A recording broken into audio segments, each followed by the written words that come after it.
Bonjour à tous, c'est Christophe pour ma chaîne NeoProDFX. Alors on se retrouve pour une vidéo de présentation de la Creality Ender 3. Je vais vous expliquer, alors du coup je vais faire une vidéo, je vais faire une vidéo de déballage. Le problème c'est que j'ai fait la vidéo de déballage, j'ai fait la vidéo du montage. Je vous mettrai un timelapse, enfin une vidéo en accéléré du montage vite fait. Malheureusement, pendant que j'étais en train de faire cette vidéo là, j'ai eu un petit souci lié à ma tumeur. Comme vous le savez, hein, j'ai une tumeur cérébrale. Du coup, j'ai fait une migraine en plein milieu et du coup, je voyais plus rien. Donc, du coup, je me suis dit, laisse tomber. Je vais pas redémonter la bécane alors que je venais de finir de la monter. Et je vais pas recommencer à zéro en rouvrant le carton et tout le merdier alors que vous savez très bien qu'en général, c'est un carton, quoi. Après, les déballages, c'est bien, mais bon, il n'y a pas grand chose à dire sur les imprimantes chinoises, hein. C'est une imprimante qui arrive en semi-kit. Et en gros, il vous reste pas grand chose à brancher, quoi. Enfin, il vous reste il vous reste les portiques à monter. Sur celle-ci, il y a un peu plus de montage que sur certaines. Par exemple, la Chiron, quand elle était arrivée, dans la vidéo que vous avez vue sur la Chiron, il y avait le plateau, il y avait le portique, il y avait plus qu'à visser les deux trucs. Là, il y a un petit peu plus de choses à monter, on va dire. C'était pour que ça soit. Je pense qu'ils ont fait ça pour un moyen d'avoir un carton un peu plus petit, puis tout ça, voilà quoi. Puis bon, c'est toujours plaisant d'avoir une bécane qu'on monte un petit peu. Je préfère ça qu'une machine qui arrive toute montée. Genre, par exemple, la ZT, c'était pareil, elle était toute démontée, il fallait tout assembler. Là, par contre, il y avait vraiment tout à assembler, quoi. Il fallait défaire les scotch et tout le reste. La Neta 6 qui est derrière moi, je sais pas si vous la verrez dans l'angle de la caméra, mais du coup, c'était pareil, elle était toute démontée. La P905X, pareil, était tout assemblée. Par contre, la P905X, je vous la présenterai plus tard, et encore, c'est pas sûr, parce qu'au final, c'est une machine qui est. Elle est bien, mais bon, on va dire que. J'ai eu pas mal de déboires avec, on va dire. J'ai eu une tige filetée qui était tordue, j'ai eu une poulie qui était mal usinée. En fait, l'axe de la poulie n'était pas centré, ce qui fait que ça ne me faisait pas des ronds.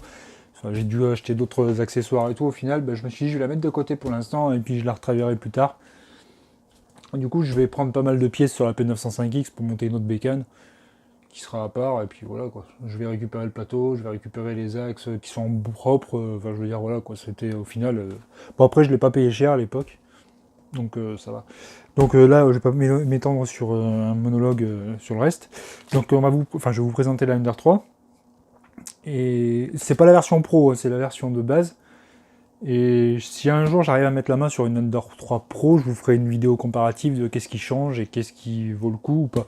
Après, la Ender 3, du coup, ce qu'il faut savoir, c'est que c'est une imprimante 3D qui est en dessous des 200 euros. Aujourd'hui, vous pouvez la trouver, ça dépend des sites, mais sur Banggood, vous pouvez l'avoir. Je vous mettrai le lien dans la description du lien affilié, là, qui vous permettra de la trouver directement. C'est une machine qu'on peut trouver, allez, on va dire, minimum. Il y en a, ils disent à 150 euros. Faut vraiment chier pour la trouver à 150 euros. Moi, je dirais plutôt 170. 170, si vous prenez les frais de douane en plus, il faut rajouter facilement 50 euros. Vous l'avez à 200 euros. On va dire 220, ça peut être jouable. 200 euros, ouais, c'est pas mal. Franchement, 200 euros, c'est pas mal. Si vous prenez en envoi, comment dire, si vous trouvez des entrepôts en Allemagne ou des trucs comme ça, là, vous n'auriez pas de frais de douane. Du coup, si vous la trouvez à 170 euros en Allemagne, vous avez 170 euros à payer, quoi. Maintenant, il y a les entrepôts, j'ai vu en Espagne, qui arrivent à livrer maintenant en France. La Russie, c'est pas la peine, ils livrent pas vers la France. Donc c'est Allemagne. Après, des fois, vous pouvez trouver aussi des entrepôts en France. Le problème, c'est que les entrepôts en France, les trois quarts du temps, c'est l'entrepôt Allemagne qui fait venir en France, qui fait que vous avez un délai, des fois, qui fait que ça met 3 plombs à arriver en France. Autant prendre en Allemagne directement, ça vous évite d'avoir le relais. Voilà, donc qu'est-ce qu'il y avait à dire sur la bécane, hein, quand vous l'ouvrez, c'est pas compliqué, vous avez la machine à moitié montée. Du coup, vous verrez la petite timelapse, hein, je vous l'intégrerai là dans le petit truc. Et du coup, en gros, il n'y a pas grand chose à dire, hein, si ce n'est que c'est propre, c'est bien emballé, c'est Creality, c'est propre. Moi, franchement, je trouve que c'était vraiment propre. Bon, là, il n'y a plus la bécane dedans, elle est montée, elle est à côté.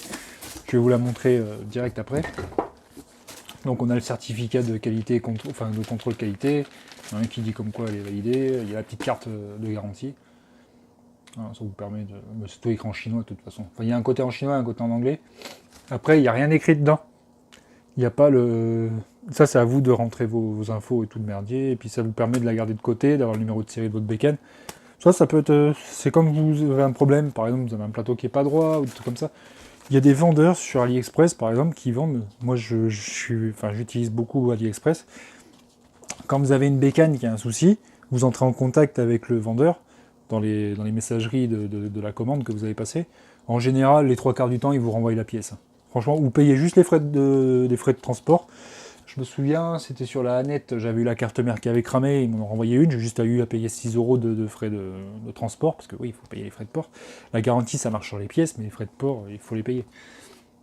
Il y avait eu quoi d'autre que j'avais eu? J'avais eu une autre bécane qui avait eu un souci, mais je crois que c'était une bécane que j'ai plus, que j'avais vendue à l'époque. J'avais eu les XYZ Printing, j'avais eu la porte qui était tordue, ils m'ont remplacé.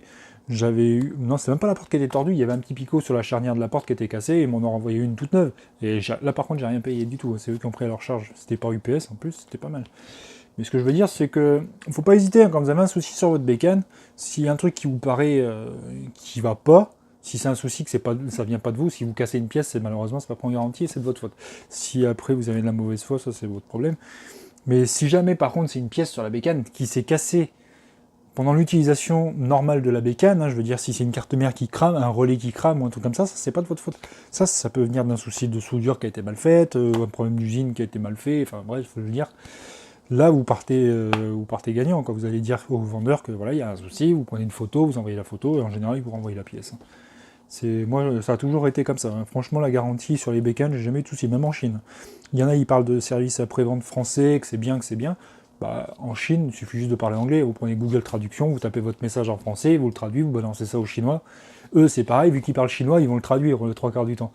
Donc ils vont à peu près comprendre ce que vous dites. Hein. Vous lui dites, voilà, j'ai un problème sur ma machine, j'ai ça qui est cassé, vous prenez une photo, il va voir avec la photo ce qui est cassé, il va vous dire, vous payez les frais de port, et puis voilà, il vous renvoie une pièce. Et en général, ça va vite. Hein. En général, c'est au bout de 2-3 semaines. S'il envoie en express, ça va. S'il envoie en envoi standard, en un mois, vous avez la pièce. Bon, le problème, c'est que c'est long. Parce que c'est la Chine, quoi. Il y a 5000 bornes à faire, il y a les avions, il y a les entrepôts de divers pays, c'est un peu long, quoi. Bref, je m'étends. Donc vous avez ça, un QR code qui vous envoie directement sur le site de Creality. Il y a des tutos sur leur chaîne YouTube aussi, c'est pareil. Il y a la carte SD qui était fournie avec, il y avait des tutos qui étaient fournis avec pour le montage, parce que sinon, ils vous livrent un plan. C'est pour ceux qui font du Lego, c'est le même style que Lego. En gros, c'est pas compliqué. Si vous savez faire du Lego et que vous êtes un minimum intelligent, ce que je doute pas, puisque si vous êtes sur une chaîne d'impression 3D, c'est que vous vous intéressez un petit peu à de l'électronique et vous voulez bidouiller. Je parle d'imprimante en kit, parce que si c'est des imprimantes toutes prêtes que vous cherchez, c'est pas là qu'il faut venir. Donc, en gros, vous avez tout ce qui vous explique. Vous avez les quantités de pièces que vous avez besoin on va dire par étape. Vous avez l'étape 1, étape 2, étape 3, si vous savez lire, franchement. Ils vous disent, en plus, ils vous précisent bien avec les flèches, tout ça. Il suffit de lire le plan, et franchement, la machine, on va dire, elle est en 40 minutes, elle est montée. Si ça vous laisse le temps d'aller boire un coup, d'aller pisser, d'aller faire ce que vous avez envie de faire, elle est montée en 40 minutes, la bécane. Franchement, c'est pas compliqué. Il y a juste des choses, des petits détails que je vais vous parler une fois que j'aurai la bécane devant les yeux. Je vais quand même garder la notice sous les mains pour vous faire un petit truc qui sont pas expliqués là-dedans, qu'il faut bien faire gaffe pendant que vous faites le montage. Parce que c'est super important, il y a des petites étapes qui sont expliquées, mais il y a des choses à vérifier pendant le montage, et ça, je vais vous en parler. Donc cette vidéo sera en 2 étapes, je pense. Comme j'ai foiré le déballage à cause de ma migraine, du coup, la vidéo elle va être en une seule vidéo, mais je vais vous faire... là, on va parler de la bécane. Et après, je vais vous parler du compte-rendu de ce que je vais avoir à dire sur la bécane. Et vu que j'ai fait énormément d'impressions avec, parce que depuis que je l'ai, au final, je l'ai eu fin décembre, je crois. Fin décembre, là, on est mi-janvier. Du coup, j'ai mis pas mal de temps à sortir la vidéo, parce que j'ai voulu la tester, puis j'ai voulu me faire mon avis. Donc il a fallu que j'imprime beaucoup de pièces, parce que faire un avis en 3 jours, c'est pas la peine. Avec une imprimante, c'est pas la peine. Moi, il faut que la machine ait validé des prints. Le truc, c'est ce que je vais vous présenter, c'est une machine qui n'est pas modifiée. Il n'y a rien qui est modifié dessus. Elle est full origine. Et mon ressenti, vous l'aurez à la fin de la vidéo. Et franchement, pour le prix qu'elle vaut, quand je vois des gens qui font des vidéos sur la modif de la Ender 3, je vois pas ce qu'ils ont à modifier dessus, parce qu'au final, moi, elle marche très bien. Voilà, elle marche très bien, et je vais vous en reparler de toute façon. Donc, voilà, donc la suite de la vidéo. Donc la bécane est montée. Alors, qu'est-ce que je vais vous raconter dessus la bécane? Alors déjà, je vais vous présenter un petit peu ce qui était fourni avec. Donc du coup, ce que j'aime bien, moi, c'est qu'il y a un support de bobine qui est fourni avec, qui est plutôt pas mal au final, il est sympa. Après, ce qui est bien, c'est que vous pouvez le fixer ailleurs. Moi, enfin, ce que je fais normalement, c'est que la bécane va là-bas, mais comme je suis en train de faire pas mal de trucs en ce moment, je suis en train de mouler des pièces, je suis en train de faire pas mal de petits trucs. Là, j'ai toutes les pièces vertes que je sais pas si vous voyez au fond là, qui sont imprimées. Ça, c'est des pièces qui ont été imprimées avec la Ender 3 justement. Il y a eu, enfin, j'ai jamais recalibré quoi que ce soit ni quoi que ce soit. Je l'ai calibré 2 fois en fait la machine. Je l'ai calibré au début et j'avais fait des petits réglages et au final, bah, je l'ai recalibré une deuxième fois. Et depuis, bah, j'ai dû bouger les molettes bon, de temps en temps parce que c'est des ressorts, ça a tendance à se bouger un tout petit peu. Mais franchement, toute la série des pièces vertes, là, j'ai recalibré jamais. J'ai jamais recalibré. J'ai défait le plateau. Enfin, je vais vous en parler de toute façon. Alors, donc, la bécane, ben, elle est livrée avec une espèce de bulle tac, là, qui est collé sur... Alors, en fait, la plaque, là, c'est du... Comment dire? La fibre de verre. La fibre de verre, hein, c'est des plaques de fibre de verre. Vous pouvez imprimer hein, sur ce côté-là. J'ai testé d'imprimer de l'ABS et tout, franchement, c'est pas mal, ça tient. Mais je préfère une plaque de verre. Hein. Franchement, si vous voulez faire de l'ABS, passez sur une plaque de verre, vous virez le bulle-tac, vous passez sur de la plaque de verre, vous avez une surface propre. C'est nickel, franchement. Après, le côté bulle-tac, du coup, bah, il marche très bien pour du PLA, du PETG. J'ai testé aussi sur la Ender 3. Leur bulle-tac, il est, vous voyez, il est un petit peu, enfin, il prend un petit peu au bout d'un certain temps et il s'use. Hein. De toute façon, quand on fait beaucoup de pièces, au bout d'un moment, il s'use. Mais ça, c'est comme tous les bulle-tac, ça dure pas dans le temps. Après, ce que je vous conseille d'utiliser, c'est un petit produit que j'utilise, moi, qui est génial. Il y a l'alcool, ça marche très bien, mais pour dégraisser. Mais sinon, il y a le Nanovia, nettoyant plateau, imprimante 3D. Ça, vous mettez dessus, vous faites un pchit dessus. Vous prenez un chiffon, vous le badigeonnez un tout petit peu, en fait, vous le tapotez comme ça. Vous laissez agir 2-3 minutes. Vous prenez une spatule et vous grattez un tout petit peu comme ça. Ça va vous enlever tous les résidus de plastique et tout. Vous en remettez, enfin, vous rincez un petit peu vite fait à l'eau ou à l'alcool. Et vous en remettez une deuxième couche que vous frottez au sopalin tout propre. Et au final, ça vous permet d'avoir le bulle-tac qui, au final, là, il est nickel, il est prêt à imprimer. On voit qu'il est un petit peu abîmé parce que c'est les impressions. Au final, au bout d'un certain temps, ça marque un peu, quoi. Voilà, donc après, il y a ça, il n'y a rien d'autre à dire. Puis il y en a certaines qui ont marqué, parce que c'est quand vous faites votre calibrage au début, bah, ça arrive que des fois, votre calibrage soit un petit peu, on va dire, foireux.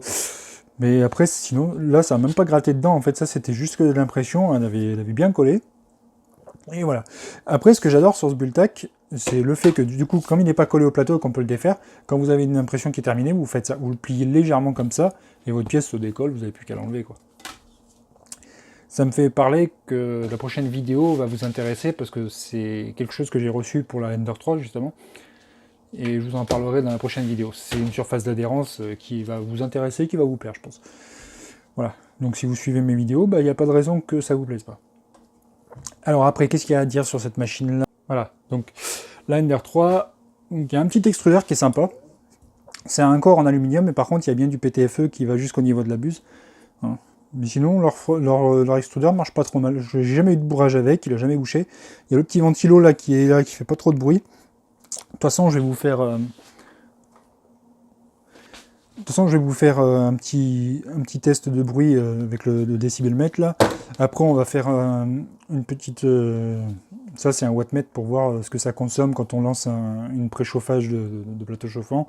Et avec l'extrudeur à fond, voir si ça consomme pas trop. Parce qu'il y a souvent des personnes qui me demandent combien ça consomme une imprimante 3D. Du coup, on peut se poser les questions, qu'est-ce que ça peut consommer. J'avais fait la même chose sur la Chiron, et justement, je vous ferai la vidéo, compte rendu numéro 2, qui va arriver. Elle met longtemps à arriver, parce qu'au final, j'ai amélioré des choses sur ma Chiron, que je vous présenterai plus tard. Ensuite, donc l'alimentation, avec son petit bouton qui est, franchement, c'est pratique d'avoir une bécane avec le bouton intégré et tout ça pour l'alimentation. Il y a un petit peu de poussière, parce que ça fait un moment qu'elle tourne. Donc du coup, elle prend un peu de poussière. Donc l'alimentation, c'est une alimentation ventilée, qui fait pas trop de bruit au final. C'est une main wheel, franchement, moi, elle fait pas de bruit.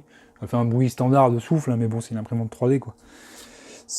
Après, il y a le plateau en aluminium qui est dessous. On peut imprimer sur l'alu, hein, si on veut imprimer sur l'alu, on peut. Mais franchement, le fait qu'il y ait des trous de vis, là, au final, ça va se prendre dedans. Si vous faites des petites pièces, ça peut marcher. Au final, l'avantage, c'est qu'on peut défaire le plateau, mettre une plaque de verre à la volée quand on a besoin. Il y a des petites pincettes qui sont livrées avec. Ensuite, ce que j'avais bien aimé, c'est leur système de petites roulettes, là, pour faire le réglage du plateau. Vous tournez dans un sens, ça monte, vous tournez dans l'autre sens, ça descend. C'est marqué dessus, de toute façon, vous voyez, c'est... Hein, vous voyez, c'est marqué down up si vous tournez dans un sens. Down par là, up par là, c'est pas compliqué, quoi. Il suffit de lire. Après, bah, qu'est-ce qu'il y a d'autre à dire? Alors, leurs petites roulettes, là. Alors, ces roulettes-là, il faut bien faire attention, hein. Chaque excentrique doit être réglé, parce que si c'est mal réglé, ça va vous bouffer les roulettes, ça va vous faire du dépôt noir sur les roues, je vais vous en reparler de toute façon. Hein. Ce qu'il faut, c'est que, en gros, votre plateau, il doit pas bouger. Il doit pas bouger, mais il doit pas forcer non plus. S'il force, ça va merder, ça va chauffer, la carte, les steppers vont chauffer, et ils vont planter, ils vont faire un décalage. Ça, je vais vous montrer ce qui m'est arrivé, parce qu'au début, ça m'est arrivé, du coup. Parce que justement, j'étais en train de faire des phases de réglage. Alors ensuite, qu'est-ce qu'il y a d'autre à dire? Donc vous avez le port USB de la carte mère qui est là, vous avez le port micro SD qui est là. Hein, j'ai vu qu'il y en avait qui disaient que c'était compliqué d'accès et tout, bah, franchement, pas compliqué, hein, la carte, vous avez juste à la prendre, à la mettre, vous la remettez dans le trou, c'est direct, quoi. C'est instantané, quoi. Voilà, quoi. Il n'y a rien de spécial à dire sur ça. Après, il y a le end-stop. Le fait que... Alors, du coup, je vais vous la tourner pour vous montrer derrière. Le câblage, franchement, il est propre. Hein, il y a juste une espèce de petit connecteur comme ça, là, comme sur les batteries LiPo. Hein, sur les voitures RC, c'est exactement la même chose. Vous avez juste ça à brancher. Après, vous avez deux petits connecteurs à brancher sur le boîtier. Hein, vous avez deux connecteurs qui viennent du boîtier, là. Il y en avait un, alors que je dise pas de bêtises... Bah en fait, non, même plus, je me souviens même plus. En fait, si, il y avait les connecteurs des moteurs voilà, qui étaient à brancher. Quand vous avez la notice qui était... Il y avait ça à brancher. Et puis ça, c'est tout. Tout le reste était déjà pré-câblé, donc... Il n'y a rien de spécial à dire. Hein. Franchement, c'est tout connecté au châssis, c'est déjà tout prêt, quoi. Il y avait l'extrudeur qui était monté séparément, ouais, c'était bien ça. Comme ça fait un petit moment que j'ai fait la vidéo. Après, qu'est-ce qu'il y a d'autre à dire? Oui, il y a ça. Alors, il y a ça à parler. Alors, du coup, vous voyez votre fil, là, quand il descend de là-haut, il risque de toucher légèrement la graisse qui est sur la tige et ça peut faire de la merde. Mais normalement, si la bobine est bien tendue, vous voyez, si la bobine est bien tendue, normalement, ça ne touche pas. Si ça touche, c'est parce que la bobine, elle se détend un petit peu comme ça. Mais bon, ce que vous pouvez faire, c'est... J'ai vu des petites améliorations, mais bon, moi, la mienne, j'ai jamais eu de problème de ce côté-là, j'ai jamais bouché quoi que ce soit. Donc ça marche très bien. Après, vous pouvez faire les améliorations que vous voulez, hein, c'est votre machine. Moi, celle-là, maintenant, ben, elle est approuvée de mon côté. Leur système de connecteur qui est bien attaché, là, ça j'adore.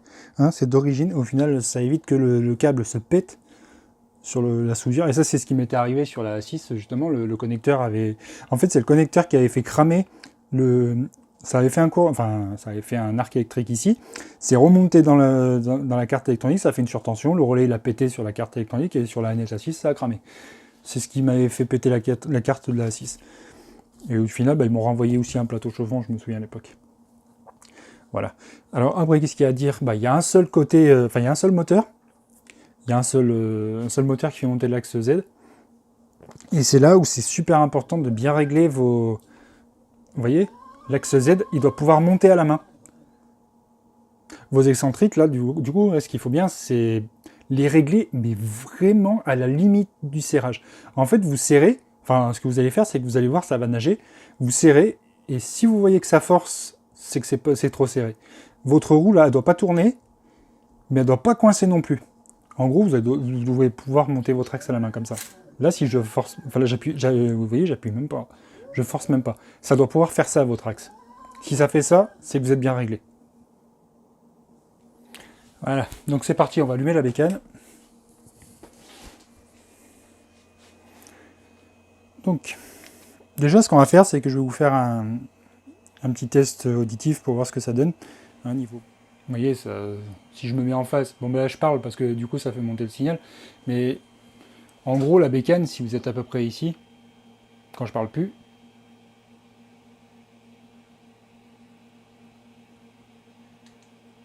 vous voyez, on est à peu près à 50, 52, quoi. Enfin, si plus on se rapproche, puis c'est normal que ça fasse du bruit, mais bon. Je veux dire que si vous êtes dans le salon en train de faire quelque chose, là je parle, c'est normal que ça bouge. Mais sinon, vous l'entendez quasiment pas, quoi. Ça fait 50 décibels, quoi, pas plus.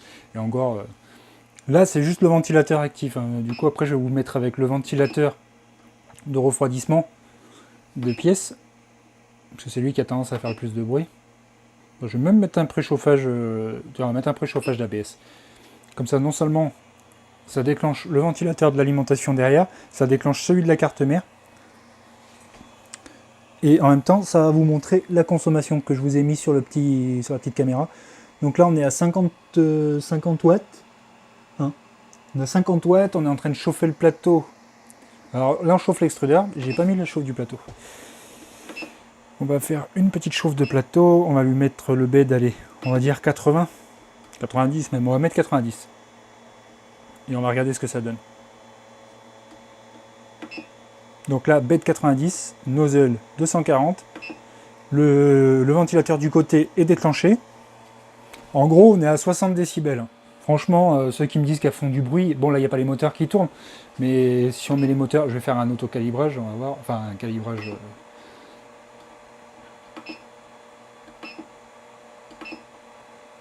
Le bouton, il est un peu capricieux des fois. Vous appuyez des fois au centre et ça a tendance à tourner un peu la molette. Mais sinon...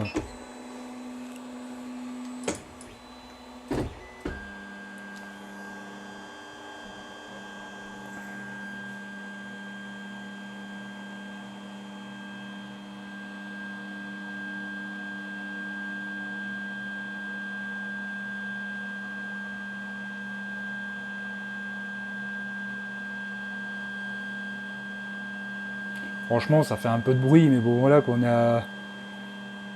on est à 60, allez, maximum, on est arrivé à 80 parce que je parle là, mais sinon, ça va, quoi. C'est bruyant, mais bon, c'est supportable. Je veux dire, par rapport à certaines imprimantes qui font vachement de bruit, c'est supportable. Après, je vous ai pas fait le test en impression, mais bon, franchement, vous pouvez vous faire une idée. C'est juste pour savoir, pour les personnes qui veulent savoir. Alors après, niveau consommation... Pour ceux qui se poseraient la question, là j'ai mis le plateau à chauffer à 90 et j'ai mis l'extrudeur. Là on est à 270, et on est à 300 watts à peu près. On est à 300 watts. On est en train de chauffer. Ce qui va se passer, c'est qu'une fois qu'on sera arrivé à la température de chauffe, la consommation va baisser. Sur la Chiron, je suis à 1000 watts pour consommation, enfin je suis à 900 watts. Quand le plateau chauffe, après une fois qu'il est chaud, en cours d'impression, même si on est à 100 degrés, ça descend à 200, 300 watts, pas plus. Là, on est à 300 watts parce que ça chauffe, l'alimentation, elle envoie un coup. Mais une fois qu'on sera arrivé à 90, ça va plus trop bouger. En fait, la consommation va stabiliser. Et dès qu'il aura besoin, il va envoyer un petit coup, mais c'est vraiment aléatoire. Ça consomme, allez, on va dire, qu'est-ce qui pourrait consommer à peu près autant? Un PC? Un ordinateur, franchement, ça consomme moins qu'un PC gaming, par exemple. Un PC gaming, vous allez consommer, vous allez jouer, ceux qui jouent tous les soirs, toute la nuit, ils consomment plus qu'une imprimante 3D. Tout ça pour dire que voilà, ça chauffe pas, ça consomme pas des masses. Après niveau chauffe, elle monte assez vite, moi je trouve. Alors avec elle, je fais pas beaucoup d'ABS, je fais surtout du PLA et du PETG. Pourquoi je fais pas d'ABS? Parce que j'ai pas envie, parce qu'il n'y a pas de caisson, et j'ai pas envie de faire un caisson de toute façon, parce que je vais avoir la Chiron qui va être mise dans un caisson et qui sera réservée juste à l'ABS, pour des grosses pièces. Après l'ABS, je le fais surtout sur des grosses pièces, parce que j'ai besoin de l'ABS pour souder les pièces à l'acétone. C'est juste pour ça. Donc on revient sur la NR3. Tout ça pour dire que c'est une très bonne bécane de mon côté. Là ça a gratté un petit peu tout à l'heure quand j'ai fait mon truc parce que c'est normal, ça a touché la boîte derrière. Du coup ça a bloqué. Mais sinon c'est une très très bonne machine. J'ai pas fait de timelapse, je pourrais vous en faire une, intégrer dans la vidéo, je verrai au montage. Je vais peut-être vous intégrer une vidéo de timelapse que j'ai fait dessus. Maintenant je vais vous parler des impressions que j'ai fait dessus. Bah, vous voyez, là, du coup je suis à 80 degrés là. Ce que je vais faire c'est que je vais prendre la petite caméra. Je vais vous montrer là du coup, vous voyez, on est à...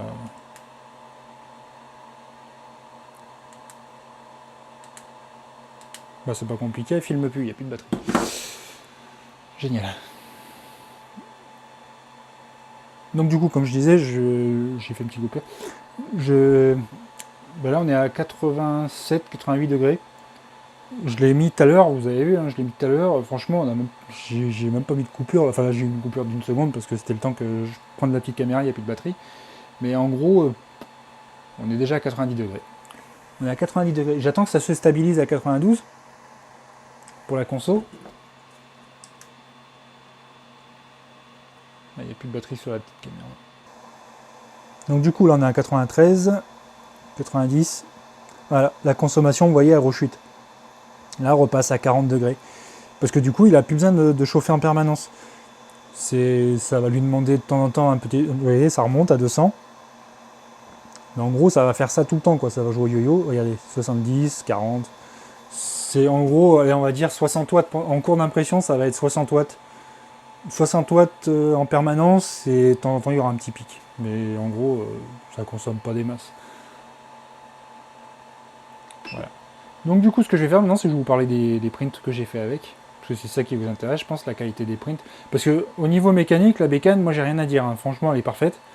J'ai imprimé combien d'heures là-dessus, on va dire. Elle a tourné pendant 15 jours sans arrêt. 15 jours. Sans arrêt. Elle a imprimé H24 pendant 15 jours. C'est pas compliqué. Là, elle en est à pas mal d'heures. Donc du coup, bah, je vais tout stopper. Au niveau du refroidissement, enfin, on arrête les steppers. Refroidissement. Voilà. Niveau impression, maintenant, ce que je vous avais dit. Donc du coup, j'ai raté que le Thanos. Hein. Et le Thanos, c'était une grosse impression que j'avais fait en timelapse. Et malheureusement, bah, il a foiré. Donc, et il a foiré bien à cause de l'axe qui était mal écarté en haut. Ça a forcé et du coup ça a tapé, ça a forcé en montant. C'est pour ça que je vous dis, les excentriques, c'est super important de bien les vérifier. Et si vous voyez vos petites roulettes là, fondues des pots noirs, c'est qu'ils sont beaucoup trop serrés. Parce qu'en fait, les petites roulettes qui sont là, si elles font du dépôt noir à force de monter et descendre, c'est qu'elles sont en train de se bouffer et vous allez les user et puis... Pardon. Comme je disais, du coup vous allez les user et puis à force, ben voilà quoi. Donc du coup c'est super important de bien régler vos écarts. Bien régler votre plateau de niveau comme ça. Après, franchement, la bécane, il n'y a rien de spécial à dire. L'extrudeur fonctionne parfaitement. L'entraînement derrière, il fonctionne parfaitement. Il y a juste à... Franchement, il n'y a quasiment rien à y faire sur ce bécane. Moi, je dis, elle marche très bien et elle continuera à fonctionner d'origine comme ça. La seule chose que je vais modifier, et c'est pour la vidéo, la prochaine vidéo qui arrive, la seule chose que je vais modifier, c'est leur revêtement, parce que j'en ai reçu un à tester, et du coup, je vais le monter directement dessus. Ça, c'était le plastique qui a coulé un petit peu, vu que je suis en train de chauffer. Du coup, le revêtement que je vais vous présenter dans la prochaine vidéo, bah, ça sera réservé à cette machine-là. Voilà. Donc c'est en train de refroidir. Là, ça fait un peu de bruit, mais ça va arrêter de toute façon. Là, on est repassé à 11 watts. Franchement, 11 watts, elle consomme rien à l'arrêt, donc ça va. C'est pas mal. Ça consomme moins qu'une ampoule basse consommation, donc c'est pas mal. Voilà.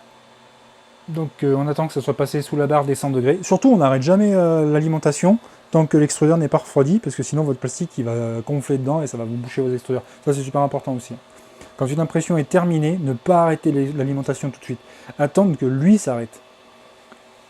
Dès que lui il est arrêté, c'est que l'extrudeur il est assez froid pour pouvoir être éteint. Enfin l'alimentation. Donc j'étais en train de parler des prints pendant que ça refroidit. Donc du coup j'avais imprimé un vase. Ça c'était un vase en impression vase, hein, c'était juste en contour.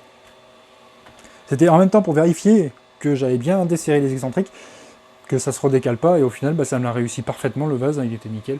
Il est étanche, il prend la flotte correctement, il fuit pas, il pisse pas partout, quoi. On va dire des pièces que j'ai imprimées avec. Il n'y a pas tout, parce qu'il y a eu beaucoup de trucs qu'on m'a demandé, en fait c'était des commandes que j'ai traitées directement avec elle, en fait, parce que comme je fais pas mal d'impressions à la demande,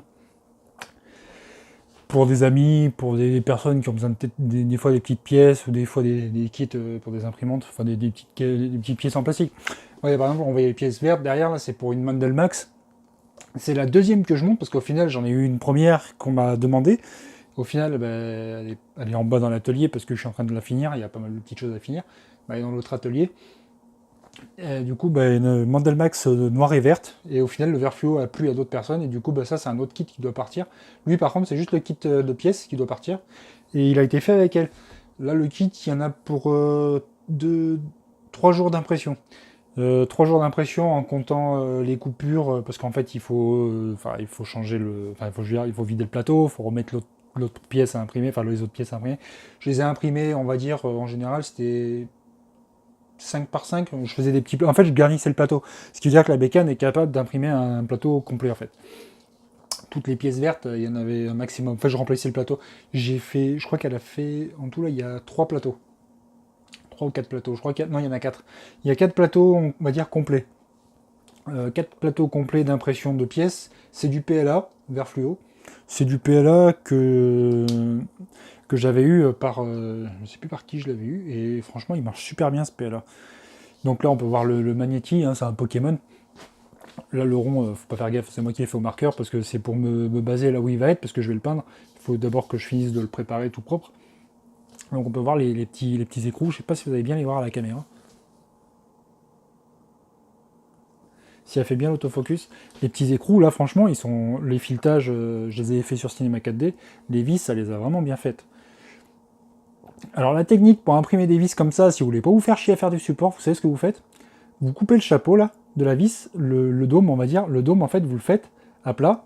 Vous faites l'arbre et après, vous collez le chapeau. Voilà, c'est tout con. Et ça vous évitera de faire des supports, par exemple, si vous voulez imprimer la vis dans le vide. Comme ça, il n'y a aucun support et ça évite de gaspiller du plastique. Et au final, c'est juste à coller et c'est juste un petit coup de super glue et ça marche très bien. Les côtés, là, j'ai mis... En fait, c'est du tube PTFE qui est dans le trou. Vous voyez là? C'est du tube PTFE que j'ai rentré à l'intérieur pour faire... c'est articulé, comme ça bouge un petit peu. C'est coincé à l'intérieur, en fait, parce que en fait, la sphère, là, elle est faite en deux parties. C'est une sphère qui a été collée comme ça. Après, les petits écrous, franchement, vous voyez, ça les a très très bien fait. Et franchement, les couches sont propres. Hein. C'est imprimé en 0,1. Là, il y a des petits traits, parce que c'est normal, en fait, c'est des petits aimants. En fait, là, il faut que je fasse une petite démarcation pour peindre ça.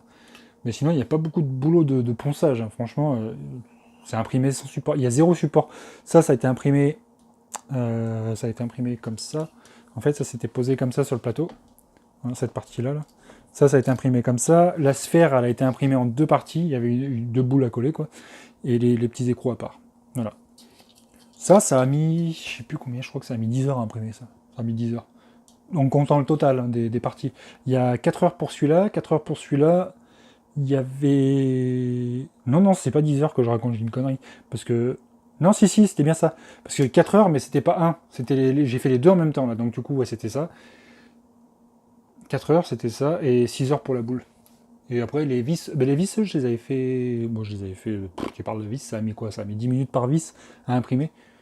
Ça a mis que dalle, quoi. En gros, il y en avait à peu près pour 10 heures d'impression. Parce que j'avais fait un truc, parce qu'on m'avait demandé justement combien je vendrais ça. Donc, s'il y a des personnes que ça intéresse, des prints comme ça, c'est moi qui l'ai modélisé celui-ci. C'est pas un truc qu'on a trouvé sur Thingiverse ou quoi que ce soit, c'est moi qui l'ai modélisé.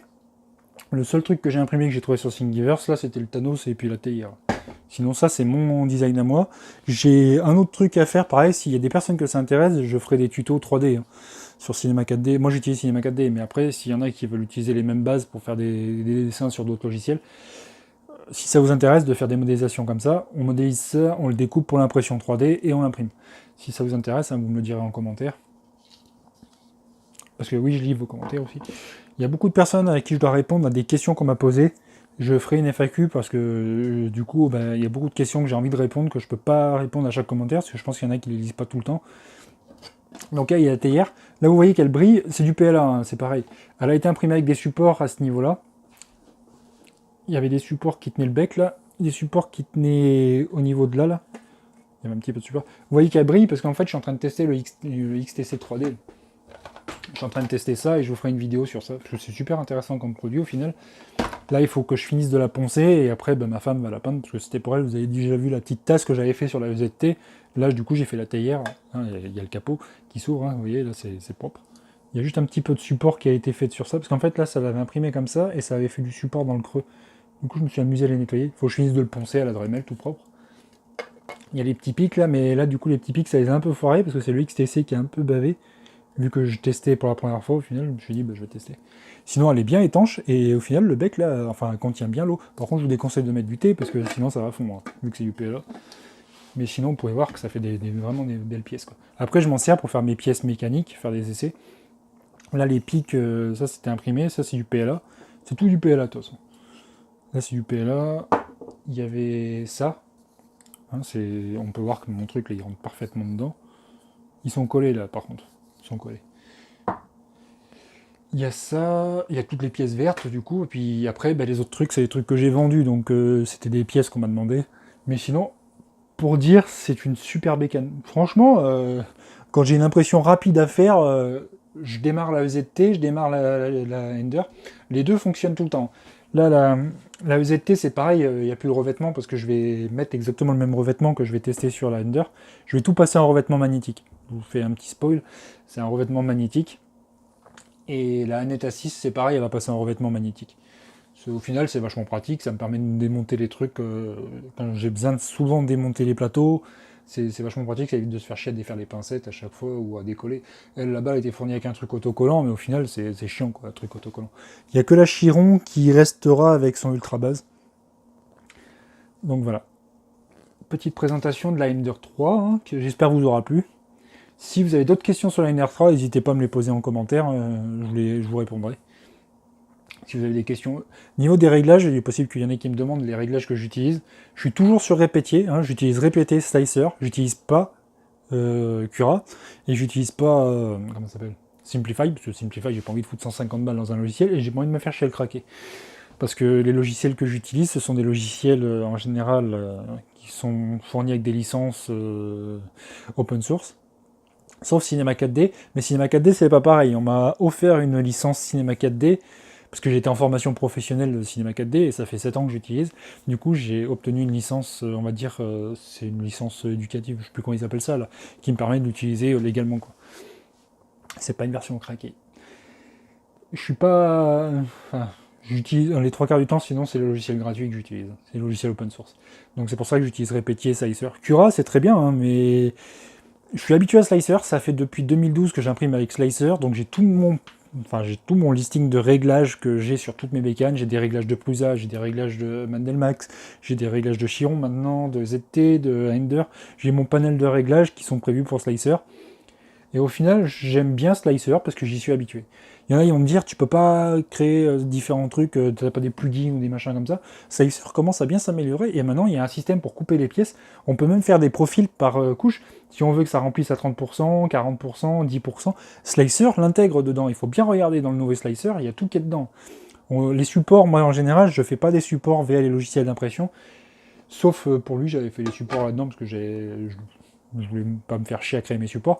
Mais sinon, quand je crée des supports pour des pièces où je sais que je vais en avoir besoin, je crée mes supports sur Cinema 4D. En gros, je crée un périmètre, mais très fin, et que je sais que je vais pouvoir casser à la main. C'est comme ça que je crée mes supports les 3 quarts du temps. Même pour le SLA, en général, je préfère créer mes supports via le logiciel. C'est ma façon à moi de faire, quoi. J'aime bien créer mon truc, et puis après, voilà, quoi. Voilà, j'ai rien de spécial à dire sur la Ender 3. Franchement, faites-vous plaisir, elle les vaut. Hein. Les 170 balles, moi je dis elle les vaut. Si vous la trouvez en entrepôt français, enfin en Allemagne, 170 balles, elle les vaut. Franchement, elle les vaut. La Ender 3, enfin la EZT, c'est pareil, elle les vaut. C'est 150 euros, elle les vaut largement. Franchement, c'est une bonne bécane. Depuis que je l'ai, elle tourne en pagaille. En général, c'est les deux qui travaillent ensemble. Quand j'ai des pièces, genre pas le Magnéti, parce que le Magnéti, je l'avais fait uniquement sur elle, parce que j'avais envie de le faire sur elle. Mais d'ailleurs, c'était le chapeau. Lui, le chapeau, je l'avais fait sur la EZT pendant qu'elle, elle imprimait le gros bocal. C'était comme ça que j'avais fait. Sinon, les pièces rouges, là, c'est pareil. En général, quand j'en ai plusieurs à faire, je garnis un plateau. J'essaie de garnir mes plateaux. Genre là, les aimants sur le Magnéti, c'était pareil. J'avais garni le plateau. Les pièces là-bas, j'avais garni le plateau. J'essaie de garnir mon plateau. Le but, c'est de faire des impressions propres, mais aussi de gagner un gain de temps. Après, il y en a qui vont me dire, ouais, mais si ça foire, si ça foire, c'est que j'ai mal réglé quelque chose ou qu'il y a eu une coupure de courant ou quelque chose d'autre. Mais bon. Donc, voilà, quoi. C'était ma petite présentation sur la Ender 3, hein. J'espère qu'elle vous aura plu. Et franchement, n'hésitez pas à lâcher des commentaires, à me donner votre avis. Je sais que mes vidéos sont pas faites avec des montages à 100% coupés toutes les 10 secondes quand je parle, parce que j'aime bien faire un truc brut de décoffrage, j'aime bien que vous m'écoutiez. Je sais que mes vidéos sont longues du coup, et que des fois vous pouvez en avoir marre, vous quittez avant la fin, mais ceux qui me suivent au final, ils me connaissent et ils savent que j'ai ma façon de faire. Hein. J'ai pas envie de m'amuser à faire des trucs avec des intros qui durent 15 000 ans, des trucs avec de science-fiction, je sais pas quoi là. Hein. J'ai pas envie de m'amuser à faire des découpes tout le temps, on dirait un robot qui parle à la fin avec un mec qui lit son prompteur. Là, vous voyez, moi, c'est tout improvisé. J'ai pas préparé la vidéo, je l'ai faite parce que j'avais envie de la faire, c'est tout. C'est pour ça que je dis souvent donc, ou peut-être, ou voilà, ou des trucs comme ça. C'est souvent ces mots-là que je dis souvent. C'est comme ça. On me changera pas. Si mes vidéos plaisent à 2000 personnes qui me suivent, bah voilà. D'ailleurs, merci pour les 2080 abonnés au moment où je vais poster la vidéo, je crois. Il y a beaucoup de personnes qui me suivent, qui se sont abonnés au chat. J'ai fait un chat Discord, hein, vous le verrez, et je le mettrai dans la description. Il y a le chat Discord. J'ai créé un Litchi, pas un Litchi, un Tipeee. Il y a 0 € pour l'instant, mais si jamais il y a des personnes qui veulent participer à la chaîne, ça me ferait super plaisir. Déjà pour acheter peut-être un nouveau micro, parce que le micro-cravate, là, il m'énerve, il y a un fil, il est chiant. Chaque fois, je me prends dedans, et du coup, c'est un peu chiant. Mais même pour investir dans des trucs un peu plus évolué, peut-être améliorer, acheter d'autres imprimantes 3D pour vous, acheter du filament à tester, parce que j'ai aussi du filament à tester qu'il faut que je vous présente, que j'ai reçu. J'ai du SmartFill à tester, j'ai du filament Flex à tester, j'ai d'autres produits à tester, genre le Nanovia, le plus petit, là, le Nanovia que je vous ai présenté. Le XTC, je ferai peut-être une vidéo dessus parce que ça peut intéresser du monde. J'ai les vidéos de moulage qui vont arriver, parce que je suis en train de mouler pas mal de trucs. J'ai un moulage, enfin un moule qui est en train de sécher là-bas. J'ai d'autres pièces à tester. J'ai vraiment des trucs intéressants à vous proposer. J'ai le BB8 qui arrivera quand j'aurai les moyens de le continuer. Parce que j'ai fait une campagne Litchi aussi pour... malheureusement, à cause de ma tumeur, ça va pas trop donc financièrement. Donc les trucs que j'achète, là, enfin j'ai même pas acheté, c'est des... Ça c'est le partenariat Banggood, ça c'est le partenariat Banggood. L'autre truc que je dois tester, c'est un partenariat aussi qu'on m'a proposé. Et ça me plaît vraiment qu'il y ait des personnes qui me reconnaissent. S'il y a d'autres marques qui me regardent mes vidéos là, et que ma façon de faire vous plaît, et que vous voulez me proposer des produits à tester, genre du filament, ou des produits, même des cartes mères. Là, moi, je teste les cartes mères d'imprimante, ça m'intéresse aussi. Des steppers, des TMC 2208 par exemple, que je devais tester, qui sont sur la Chiron, qu'il faut que je vous fasse la vidéo aussi. Il y a pas mal de choses qui vont arriver. Il y aura le moulage, donc du coup, comme je disais, il y a les panneaux solaires qui doivent arriver quand j'aurai les moyens de les finir. Parce que j'en ai un qui est prêt, mais le problème c'est qu'il faut que maintenant j'ai les moyens d'acheter le reste. Je veux dire, l'onduleur hybride et tout ça, j'ai encore pas mal de choses à acheter. Mais là, on va dire que vu que j'ai une tumeur, je peux plus trop en vivre malheureusement pour l'instant, parce que je peux plus travailler. Et ma femme, comme elle s'occupe du bébé, et que voilà, ça prend beaucoup de temps, elle peut pas aller travailler non plus. Parce que moi, le bébé, si jamais j'ai un petit problème avec ma tumeur, si j'ai une migraine, par exemple, ça peut durer 5 heures. Si je suis paralysé de quelque chose, comme ça me fait souvent, là, j'ai eu de la chance parce que j'ai fait la vidéo d'une traite, j'ai pas eu une merde pour l'instant. À part que je salive beaucoup parce que je parle, mais bon, ça c'est normal pour tous les humains. Mais ce que je veux dire, c'est que voilà quoi, j'essaierai, enfin mes vidéos, de toute façon, j'en ferai tout le temps. Même si elles sortent pas à rythme régulier, hein, je veux dire, je fais pas une vidéo tous les 15 jours. Malheureusement, j'ai pas les moyens de faire ça. Financier pour acheter des machines. Si j'avais les moyens d'acheter des machines tout le temps, oui, je vous ferais des vidéos tout le temps. Ça c'est sûr et certain, je m'amuserais à faire des vidéos parce que ça me plaît. J'aime bien vous parler de techniques, de trucs comme ça me plaît énormément, quoi. Puis vous faire découvrir des choses. La vidéo sur l'Under 3, bah, elle fera pas le buzz parce que tout le monde en a déjà fait une. Mais vous avez mon petit ressenti à moi. Et puis je voulais la tester parce que tout le monde parlait de Creality et puis j'avais pas les moyens d'acheter une CR10, donc ouais, j'ai profité du partenariat pour demander si je pouvais tester la Under 3. Voilà. Donc comme je disais, dans la description il y aura le lien Tipeee. Pour ceux qui veulent participer, il y aura le Discord. Pour ceux qui veulent venir sur le chat, discuter, poser des questions techniques, parce que c'est là où je suis le plus présent, je suis tout le temps dessus, parce que le téléphone il est connecté dessus. Donc si vous me posez une question, en général j'essaie d'y répondre dessus. C'est pas que je dis pas vos commentaires, je peux pas y répondre, c'est que j'ai mis en place un chat qui est fait exprès pour poser vos questions. N'hésitez pas à venir dessus. Qu'est-ce qu'il y a d'autre de spécial à dire? Merci. Merci à toutes les personnes qui me suivent, ça me touche énormément.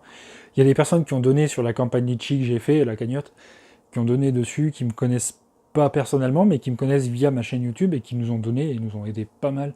On a obtenu quand même une certaine somme qui nous a permis de nous en sortir sur pas mal de choses qui nous étaient arrivées par le début de l'année 2018. Donc voilà. Je vous dis à bientôt sur ma chaîne et puis surtout portez-vous bien, hein. Merci à vous.